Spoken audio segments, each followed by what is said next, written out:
The other day you said Trump gets to 40%. Yes or no? Well, if he does, he can thank the Pope. Wow. Yeah, I mean, I think what happened, that exchange probably gave him a couple points in South Carolina. That seems to be the general consensus. Sad thing is, I think I'd love to see all what the Pope said, the full context of that, and I don't think we have the full context of it. Well, that's Bill Hemmer and Van Hipp, the former South Carolina GOP chairman, discussing the impact of Donald Trump's dust-up with Pope Francis. The 40% line, of course, is what some folks say Donald Trump needs to cross to really win decisively in South Carolina. Van Hipp says maybe this gives him a boost after the Pope's comments on Trump's plans for a wall on the Mexican border. Van Hipp asked the question about the full context for the Pope's statement. We know some of you have asked that same question. Here's the answer in full. Thank God, he said, I was a politician because Aristotle defined the human person as animal politicus, so at least I am a human person. As to whether I am a pawn, well, maybe, I don't know. I'll leave that up to your judgment and that of the people. And then, a person who thinks only about building walls, wherever they may be, and not building bridges, is not Christian. This is not in the gospel. As far as what you said about whether I would advise to vote or not to vote, I am not going to get involved in that. I say only that this man is not Christian if he said things like that.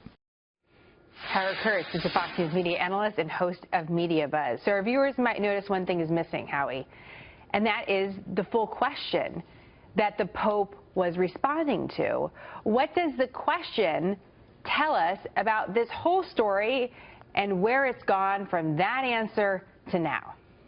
Well, this story is a gift from the heavens for the media. But the question from the Reuters correspondent who was on the Pontiff's plane, I've just looked at the translation, is absurdly loaded and kind of drips with disdain for Trump. He asked, among other things, this reporter, Trump says to the Pope, you are a pawn of the Mexican government. He wants to build a wall. He wants to deport 11 million illegal immigrants, separating families. What do you think of these accusations against you? And if you're a North American Catholic, can you vote for a person like this? So he kind of prodded the Pope into this exchange. At the same time, this was no general comment by Pope Francis, as the Vatican is now saying. It was very specifically aimed at the Republican frontrunner.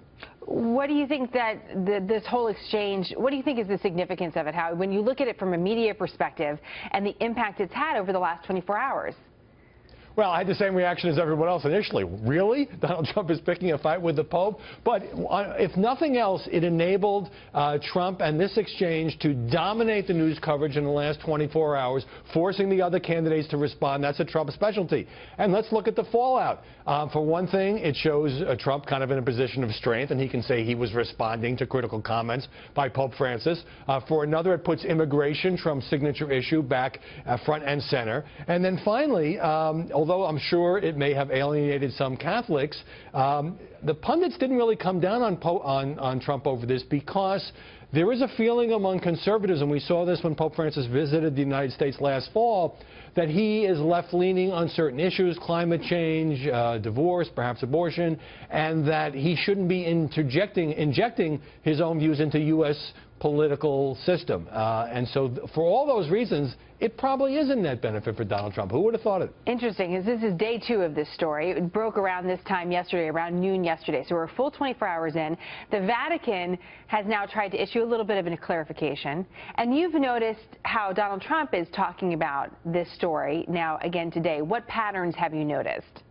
Yeah, it's fascinating because Trump was interviewed in a CNN town hall last night, and he started to say, well, he backed off a little bit. He said, what the Trump said was softer than I realized, and you folks in the media kind of made it a bigger deal than it was. And this is the Trump pattern. He'll say something really strong against somebody. He will cause an uproar. He will generate, a day, a week's worth of publicity. And then he'll dial it back a bit and say, well, I didn't really mean to be so harsh, or he'll deflect it to the media coverage, all of which generates lots and lots of headlines with him at the center. And then he can appear more reasonable after his initial swipe at whoever the target is, whether it's Ted Cruz, whether it's George W. Bush, or whether it's the leader of a billion Catholics. And interestingly enough, there's some similarities there with the Pope's office, because the papal spokesman came out and said, well, you know, the Pope's talked about bridges and walls all the time. He wasn't speaking specifically about Trump, but when you look at the transcript and you look at the question that was asked, as well as the Pope's response, it was very clear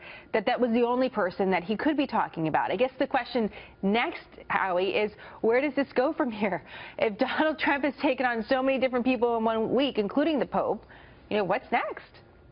Right. I mean, we all thought it was remarkable that the Republican presidential frontrunner would take on the last Republican president, George W. Bush, at that debate last weekend, and that seems to have worked out fine as well. I guess right now neither side wants a holy war. And once we get the South Carolina results tomorrow, especially if Trump wins, as the pollsters seem to be projecting, probably we will all move on from this, and a lot of commentators will come on and say, well, you see, it helped him. He even took on the Pope. Right. Well, of course, we should mention that South Carolina as a state has a very low population of Catholics. So we're not necessarily going to see the fallout there, we don't think, but we'll see if it kind of comes back, bubbles back up again.